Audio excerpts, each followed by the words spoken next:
Maybe the whole thing is muted from here. There you go. Can you hear us? Yep. You're good? All right.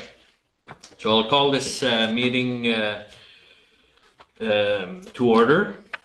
It's Planning Advisory Committee meeting from July 24, July 11, 2024. Do we have any declaration of pecuniary interest? No? Okay.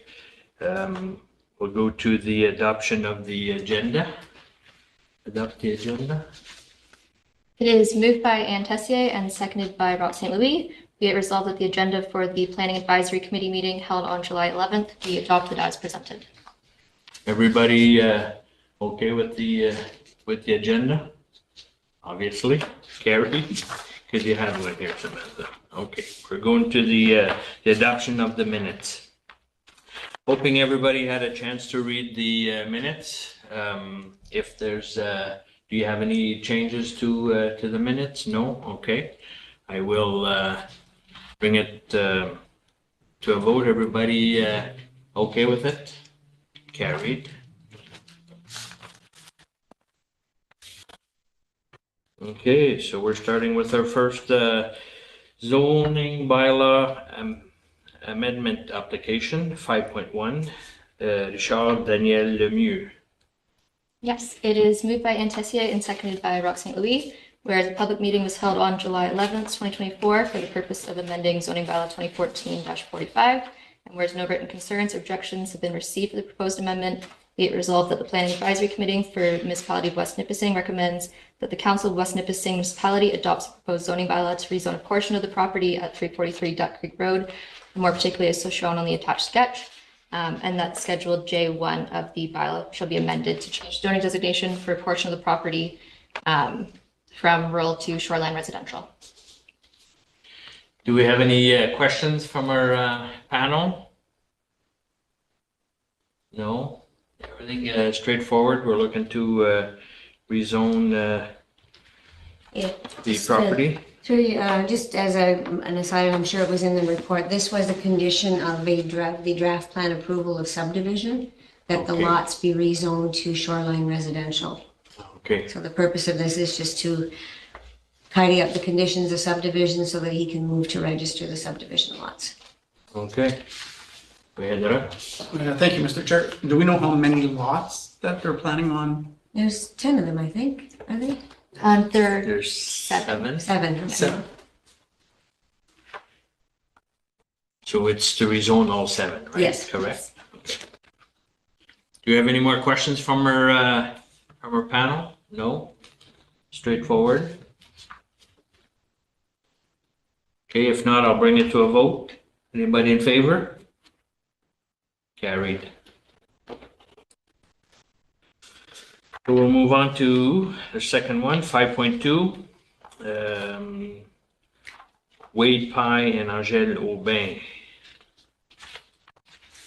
It is moved by Rob St. Louis and seconded by Anne Tessier, where the public meeting was held on July 11th, 2024 for the purpose of amending zoning bylaw 2014-45. Whereas no written concerns or objections have been received to the proposed amendment, be it resolved that the Planning Advisory Committee for the Municipality of West Nipissing recommends that the Council for the West Nipissing Municipality adopts the proposed zoning bylaw to rezone a portion of the property at 72 Bear Lake Road, more particularly shown on the attached sketch, and that Schedule E2 of zoning bylaw 2014-45 be amended to change zoning designation of a portion of the property from shoreline residential to rural residential. And this is being brought forward as a condition of a previous consent application. The property, only the northern portion of the property actually touches on the shoreline. So these are for the severed lands, which now don't have any waterfront access. Anything to add, Mr. Goodridge? Absolutely not. The ladies are doing a fine job as always. Yeah, so it's basically whatever is below the is that a path easement? It's a right of way It's easement. a right of way. Okay. All right. Do we have any questions from our panel? No? Okay. Hearing none, I'll bring it to a vote. Anybody in favor? Carried.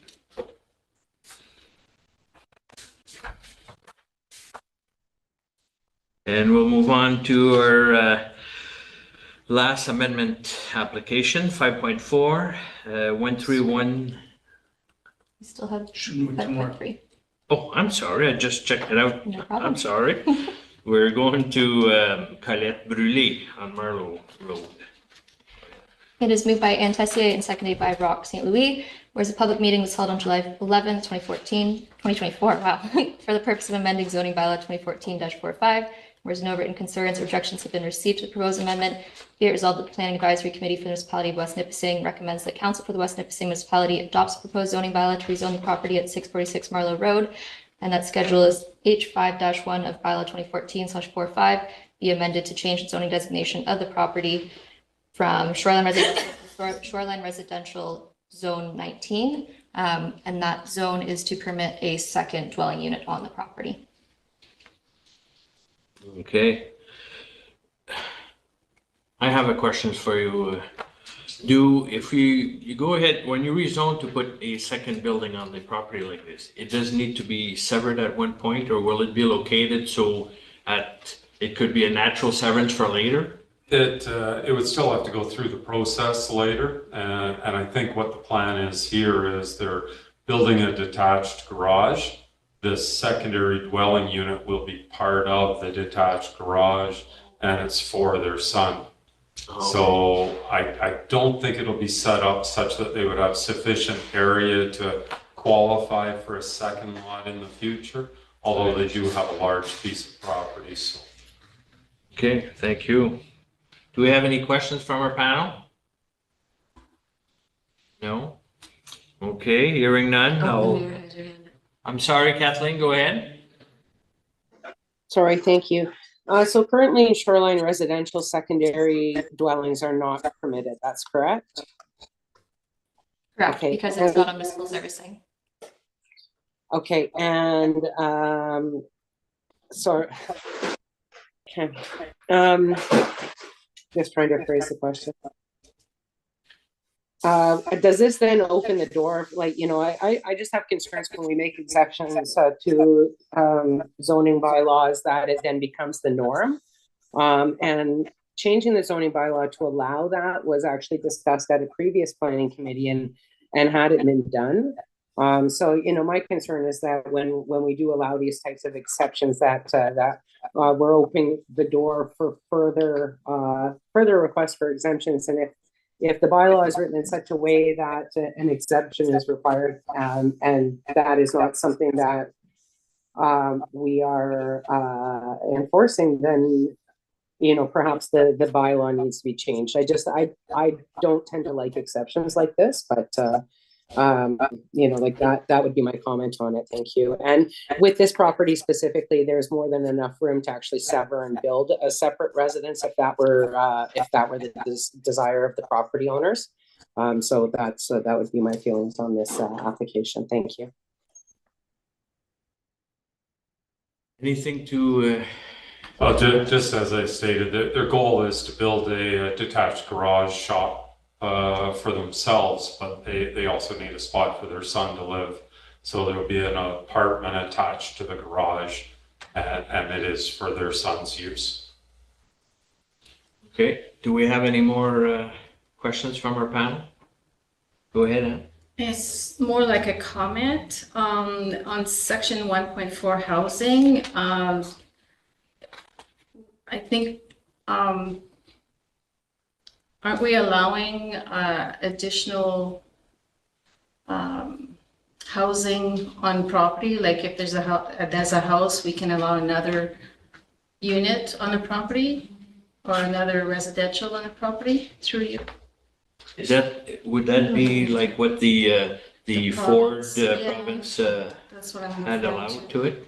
So the Does that fall provincial into it? government, their recent changes, those only apply to lots that are fully serviced by municipal servicing. So because this is private servicing, that permission isn't there.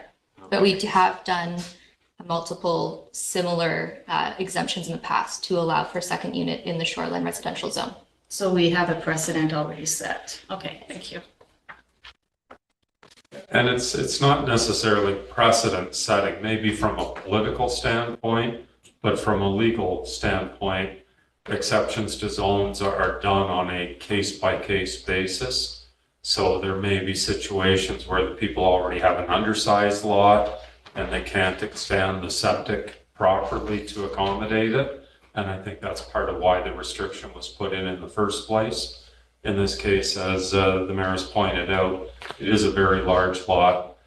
The Conservation Authority has approved the septic, that it is suitable. So in this case, we think it's a legitimate exception. Okay, go ahead, Don. And the septic was approved for 2 dwellings. Okay, They actually built it for that purpose. okay, originally. Yes. Okay, thank you. Any further questions from the panel? No? Okay, hearing none, I'll bring it to a vote. Anybody in favor? Carried. And now we are moving to our last one, 5.4, 1310790 Canada Inc. On Old Highway 17, Kirkpatrick. It's moved by Roxanne Louis and seconded by Ann Tessier, whereas the public meeting was held on July 11th, 2024 for the purpose of amending zoning bylaw 2014-45. Whereas no written concerns or objections have been received to the proposed amendment, be it resolved that the Planning Advisory Committee for the Municipality of West Nipissing recommends that the Council for West Nipissing Municipality adopts the proposed zoning bylaw to rezone a portion of the property at Old Highway 17, more particularly as shown on the sketch, and that Schedule F2-1 of bylaw 2014-45 be amended by changing the zoning designation of a portion of the property from rural to shoreline residential exception zone 20. So this is another application that is a condition of a subdivision approval. So because they are severing this portion of the property with smaller lot sizes, we're going to a shoreline residential. That exception zone, as part of the draft plan conditions, they had to do an environmental impact study. From that study, it was recommended that they have a 30-meter setback from the shoreline instead of our traditional 18. And if you can see on the sketch, it might be a little hard to see, just on the right side of lot 4, there is a drainage ditch. In that EIS, they did say that there might be potential for fish habitat there, and as such, they recommended an increased setback of 5 meters from that ditch. Because of the way that lot 4 is situated, we have that drainage ditch and then the right-of-way, so there won't be any buildings within that 5-meter setback, but we are looking to do a 5-meter setback just for the side yard on the west side of lot 5 to make sure that nothing happens in that 5-meter buffer. Perfect. Question from me, Mr. Paul. Absolutely. I can't see the area of each lot, but are they like Big. one, Above above one they're all hectare? well over the hectare. I think they're all 5 to 7 acre lots. If I remember correctly, they're all quite large. It says it's, oh, yeah, it's hard to read on here. I should have brought my full size, but they're all well over the 1 hectare. 1.23, 1.28, okay. All right, that was my concern with it. Any more, I'm sorry, any questions from our panel? Kathleen, go ahead. We Oh, can't hear you. you're on mute.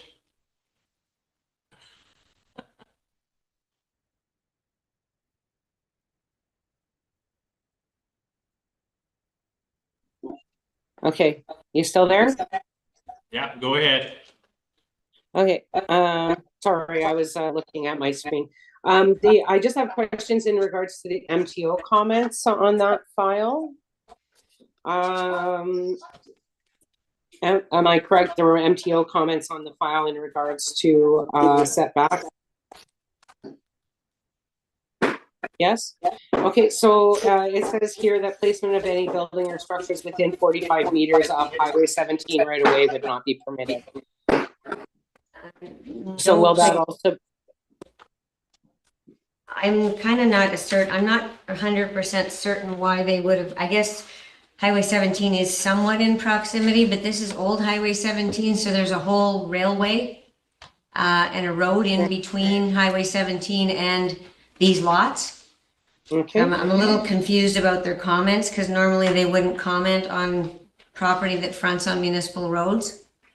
okay, I just see it as part of the documentation that we've been given, so. No, I'm just, You know, I had questions about that and whether or not, yeah, whether or not that's gonna have impact on these properties. Okay, Paul, go ahead. Yeah, if I can, I think it's more informational than it is restrictive on the properties. Usually there's an additional permitting process with the MTO, whether there's another road or whatever in between. In this case, we have a 30-meter wide railway and a 20-meter wide old highway. So we're already 50 meters from the highway limit right at the start.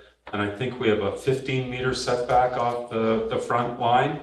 So we're already 65 meters by the time the houses, even if the houses are built right up close to the road, which why would you if you have a waterfront property? But yeah, so we're well outside of that 45-meter restriction anyway. It doesn't even touch the properties. Okay, Thank you. I just wanted to make sure that that was clarified because we don't usually get comments from MTO unless they matter. So I just wanted to make sure that that was had been considered. Thank you. they have a new guy there. He's very efficient. He comments on everything. okay. Do we have any more questions from our panel? No? Okay, hearing none, I'll bring it to a vote. Anybody in favor? Carried. Okay, so we're done for the planning meeting. You set aside a lot more time than I. While I've got you here, so we did have our consultants for the official plan reach out to us, and they would like to have a meeting with the Planning Advisory Committee to talk about the process, to talk about the committee's role, and they were proposing the 14th of August. They're going to do it virtually, so you wouldn't necessarily have to come in here, and it's not a normal meeting where we have to have resolutions or anything. It's just an information and participation session. So they wanted to know if we had enough of the committee available on that date to schedule the meeting. What day is the? It's a Wednesday after our regular council meeting. After regular council? Yeah, well, it's the same week. I asked them for the same week because I thought perhaps everyone, no, I thought everybody, they are actually coming to meet with council on the second meeting in September, but with PAC being sort of the first line of communication in the process, they wanted to have a meeting with the planning advisory first. So I was canvassing the crowd to find out if you would be available for virtual. Now, you can certainly come in and use the Zoom facilities here if you want. But it's better if your Wi-Fi at home is not that good. But the 14th of August is what they were looking for in the evening. I know I chose evening because obviously some people work. So, yep, that works. Perfect. Good. You're okay there, Madame Mayor? Yeah, I should be fine for that. Are we scheduling a planning advisory committee of adjustment meeting for August as well? Because Well, that was my our next question. Okay, our council meeting is this night that we would usually do it, and just if we can get advance notice, it makes it easier. Yeah, I was, that was my next question is, do we want to take a break and have, have a month off and, Not up to you, Don. I'm sorry, Don, but we're voting to go to September. yeah. If there's nothing horribly pressing that is gonna, okay, what is it? Is there anything that cannot wait till September? We haven't got any planning applications at this time. We can't hear you. Put your mute. Take your mute off. No, I'm not saying anything. I'm just. No, it's me. No, we're not talking you. to Sorry, Don. it was me. I thought you guys were yelling at me, and I'm like, I'm not saying it's anything. me. Like, Sorry. Don, come on, you're getting me in trouble here. No. Yeah, I've got a couple that I've got one for sure that will be pressing. But do we want to, is it pressing enough to drag everybody in here for a meeting? Yeah. So if that's the case, the consultants were looking to meet with us at, I think, let me just take a quick peek at my, 6:30? at 6:30. We could, hmm? I'm No, sorry. it's somebody's background. Okay, what I was thinking is if there's only, you know, on an application or two to deal with, we could, do that, directly after. I could find out how long their presentation is and we could go into committee of adjustment right after and clear up whatever might be. Well, you're not on committee of adjustment. No, I'm not. Yes, Don? How about can you guys wait till the end of the next week and I'll find out if I can push it off for you. Okay, if you Is can that push it okay with off. you guys? Like, That would be greatly appreciated. okay, I'll see what we can do. Okay. Thank It's you. more of a lawyer thing. I gotta get the questions answered. Okay, perfect. Okay. Let me know, okay? Thank you. Okay, so we So are. we'll, I'll send out we'll a Zoom. Tentatively say we're passing August. And then, but we're still gonna meet with the planning, with the consultant on the 14th. And like I said, if you're welcome to take it from home, or wherever. There's no, they're not coming in personally, so. Okay. As long as everybody's on board with it, we'll have that meeting on the 14th. That's correct. And you'll let us know the exact time? I'll send you a meeting request with the Zoom link. Okay. Okay. So with that, we'll do the adjournment. It is moved by Ann Tessier and seconded by Rox St. Louis. Be it resolved that the meeting of West Nipissing Planning Advisory Committee held on July 11th, 2024 be adjourned. Everybody in favor? Carried. All right.